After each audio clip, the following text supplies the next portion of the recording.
A commander's secret is out.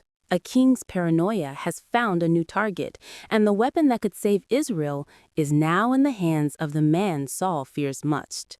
The walls of the court are closing in, and one revealed truth is about to trigger a chain reaction of unintended consequences. The revelation of Abner's heritage acts like a poison gas, seeping through the stone corridors of Gibeah. It is not a single shock, but a lingering toxin that alters the very atmosphere. Whispers follow Abner everywhere. The soldiers who once looked at him with unwavering respect now glance at him with suspicion, wondering what other secrets the son of a witch might hold. This is the crack in Saul's foundation he always feared. His most trusted military commander, the bedrock of his authority, is now seen as tainted, his loyalty questionable. Saul's reaction will not be one of calm dismissal. His paranoia, already focused on David, will now split. He will see conspiracies everywhere.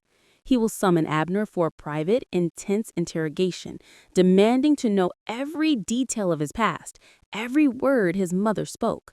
Saul's mind will twist the prophecy of his painful death into a plot orchestrated by Abner himself.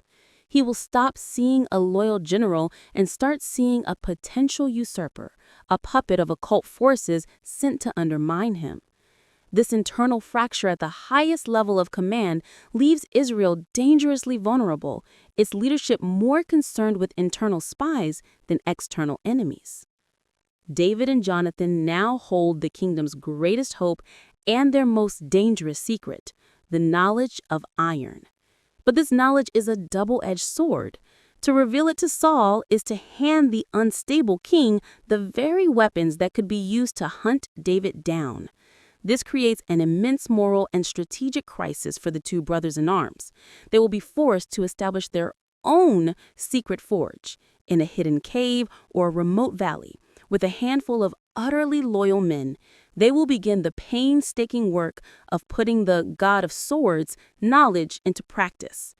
This act, though necessary for Israel's survival, is fundamentally treasonous. They are building an army within the army. Jonathan's internal conflict will reach a peach fever here. Every piece of iron they smelled is a step towards saving his nation and a step toward overthrowing his father. He is literally forging the instruments of his own family's downfall. This burden will strain his relationship with David as the clear-eyed destiny of one clashes with the tragic loyalty of the other. With the court in disarray, the other players see their moment to advance. Joab's courtship of Michal will intensify, but it will shift from opportunistic to predatory. He will use the chaos in her isolation to his advantage, positioning himself as the only stable, powerful man in her life who isn't doomed by prophecy or madness. He will whisper to her that David's path leads only to war and suffering, and that her future lies with the man who can seize power in the coming vacuum. Meanwhile, Queen Ahinoam will make her most decisive move yet. Seeing her husband's sanity unravel and her son Jonathan's future threatened by David's rise, she will begin to actively conspire against David. She will form a quiet alliance with the embittered Michal, using the princess's humiliation to turn her into a weapon. Together, they will feed Saul's paranoia, planting seeds of doubt about Jonathan's loyalty and framing David's every action as part of a grand conspiracy with the witch-born Abner. The palace is no longer a home. It is a battlefield of whispers, and the fight for the soul of the kingdom is being waged in its shadows. Abner is a man standing on a precipice. His entire identity, the loyal commander, the pragmatic soldier, has been shattered. The world now sees him as the son of the Witch of Endor, and the prophecy of his own demise hangs over him like a shroud. He will become isolated, brooding, and unpredictable. His unwavering loyalty to Saul will be tested as the king's suspicion of him grows. In a pivotal scene, Saul will likely strip him of a key command or publicly humiliate him, questioning his judgment in front of other commanders. This will be the breaking point. Abner, the rock of Gibeah, will begin to crack. He may seek out David not to betray Saul, but to find a confidant who also understands the burden of a cursed destiny. This unlikely alliance, born of shared persecution, will be one of the most significant unintended consequences of the revealed secret, further alienating Saul and accelerating his descent into solitary madness. The episode's climax will be the convergence of all these threads into a single, irreversible event. Spurred on by Ahinoam and Machab, Saul's rage will finally boil over.